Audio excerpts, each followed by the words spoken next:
Happy Thursday. Welcome back. Today we're going to be previewing the Gamecocks opponent this weekend, Vanderbilt. Jack, how are you doing today? I'm doing great, Karenna. I'm doing fantastic. Getting ready to go to Nashville tomorrow. Should be a lot of fun this weekend. But you doing all right? I'm doing great. I'm excited for this weekend. I think the last few weekends of college football have been really exciting. So I'm excited. It's been a great season so far. Yeah, it's been a lot of fun. South Carolina coming off the huge win. Now I will ask, you are a student at USC, so it's okay. Mhm. Did you storm the field? I did not storm the field. Uh, Sorry. I know. I'm maybe did you not go to as the fun as game? some other people, but I did have a friend have a branch impaled through his leg. So I might be glad that I did. Yeah, it seemed kind of crazy, and like the last thing you want to see on video and anything is just, oh my god, that's Karenna on the ground getting trampled over. Yeah.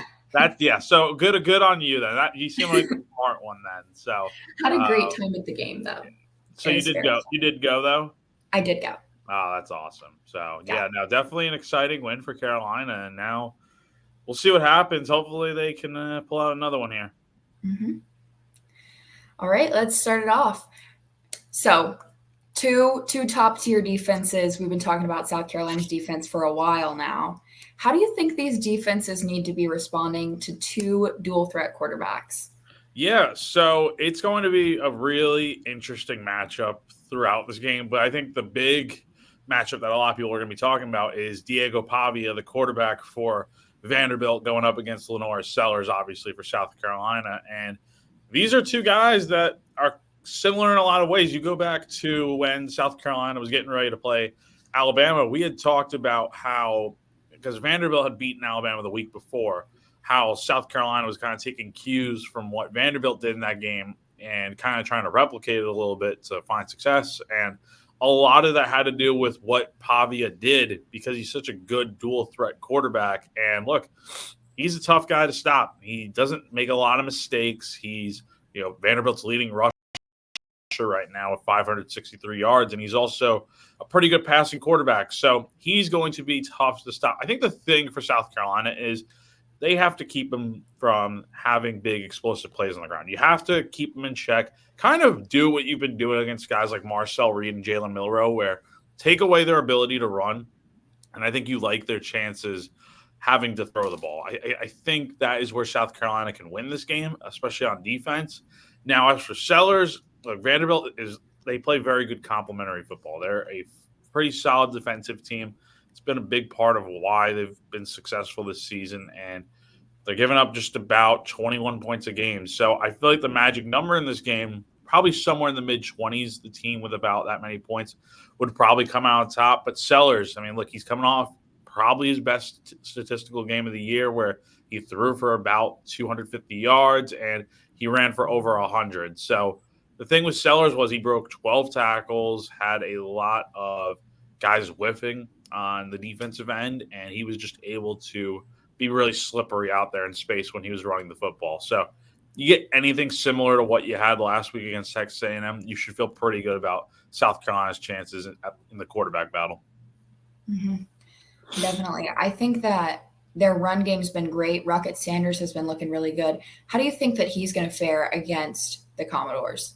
Yeah, and that's a good question because Rocket obviously had the great game last weekend with his two touchdowns and really was a big focal point of getting that offense going for South Carolina. And that's what you're going to need again this weekend. And look, the weather doesn't seem great by any means. It's going to be a little bit, it should be raining a little bit, but it shouldn't be like anything like a monsoon or anything. Like, we could be talking about it now, and maybe the rain isn't even out there on Saturday. The point is, if it is going to be more so leading to probably more runs. And look, Vanderbilt can run the football too, but there's something about Rocket when he's going. When he is going, he's a tough running back to bring down. And look, I'll say it like every week at this point.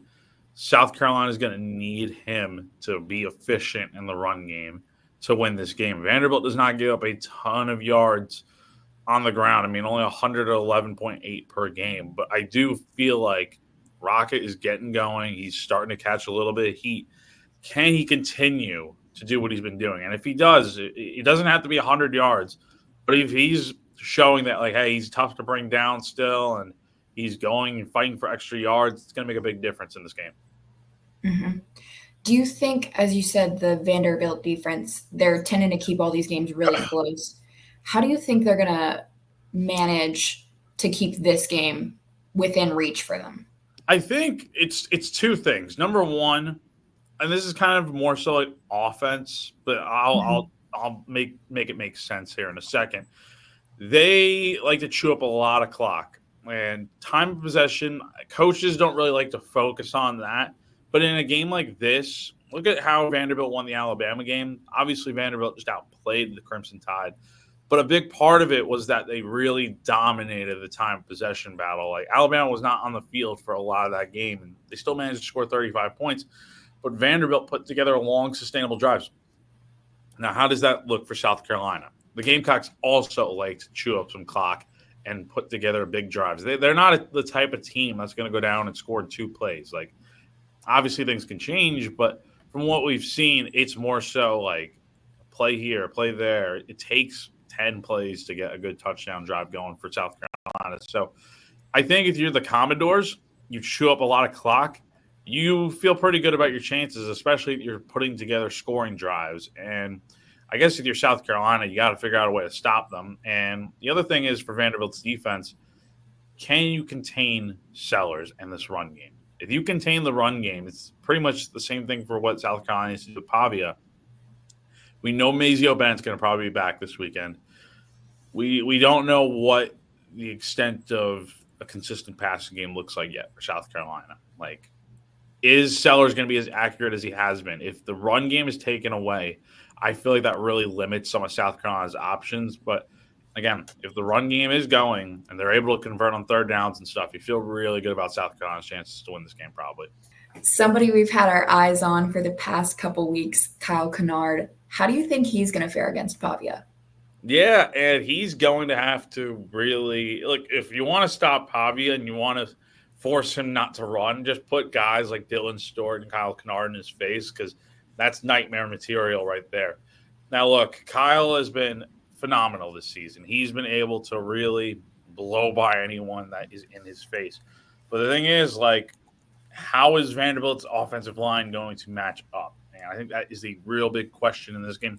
Are they going to try to double team him? Are they going to put more attention on Dylan Stewart? It's a real double-edged sword, because you just don't know how Vanderbilt is going to try to game plan for a guy like that. And look, he didn't really do a ton in the A&M game last week. He did have a fumble recovery, but like otherwise, no sacks, 3 tackles. Not like the biggest game for him, but again, he's still such a force out there to where it's like you have to keep your eyes on him. And so he's going to have a huge impact on this game. Like, if South Carolina is going to have success defensively, you always have to start with a guy like him and Dylan Stewart coming off the edge, because that is where you have to win your battles and you have to win in the trenches. Mm-hmm. All right. What do you think morale is going to look like going into this game? South Carolina, obviously, they've been super dominant over Vanderbilt in the last years, but Vanderbilt beat Alabama. Obviously, South Carolina could not do that.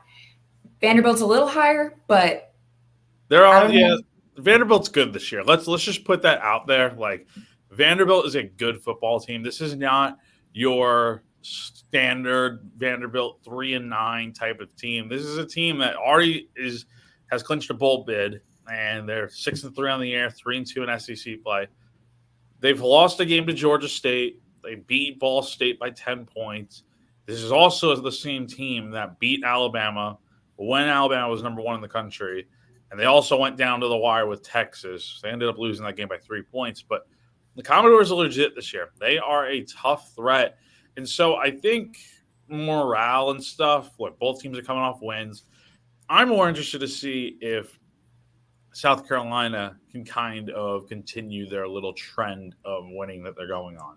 You know, here's the way I look at it. They're coming off such a big win, beating A&M at home, storming the field. The last time they were in that situation, a lot of people were asking the same question of, okay, how is this team going to look going on the road to Clemson 2 years ago when Clemson's a top 10 team in the country and they're on the doorstep of getting back to the college football playoff. Well, obviously, as we know, South Carolina handled everything just fine and went into that game and dominated and got the job done. They did not, even though they were trailing a lot in that game, they made Clemson work, and eventually enough was enough, and South Carolina came out on top. So can we see a similar situation here? I think it's definitely possible. They've said all the right things going into this game. At the same time, though, Vanderbilt is playing good football. Yeah, they beat Auburn by 10 points. Yeah, they lost to Texas the week before that. But at the same time, you cannot discount what this football team has done this season. Sure, they had some low moments, for sure. Are they still Vanderbilt to some extent? Yes. I don't think they're playing their best football right now. But again, they are finding ways to win. They're making enough winning plays, as Shane Beamer would probably say. So if that's what it comes down to, South Carolina is going to have to be the team that makes winning football plays to get this job done. Mm-hmm. I think both teams are coming in pretty motivated. As you said, Vandy's eligible for a bowl game, which is crazy. That's the first time that they've even been eligible since 2018. But I don't know. I think that it's going to be a really interesting matchup. I think they're both going in feeling pretty good. Yeah, I definitely feel like they're on equal footing, if that makes sense. They are similar in a lot of ways, like Diego Pavia, Lenore Sellers, obviously. These are teams that they chew up some clock, to say the least, especially Vanderbilt. Like I said before, if Vanderbilt controls the tempo in this game and they have an early lead, that is going to help significantly, especially if South Carolina, for whatever reason, struggles on offense. Again, I don't know what to expect from South Carolina's offense in this game. They had a great week last week, but just about everything went right for them in that win.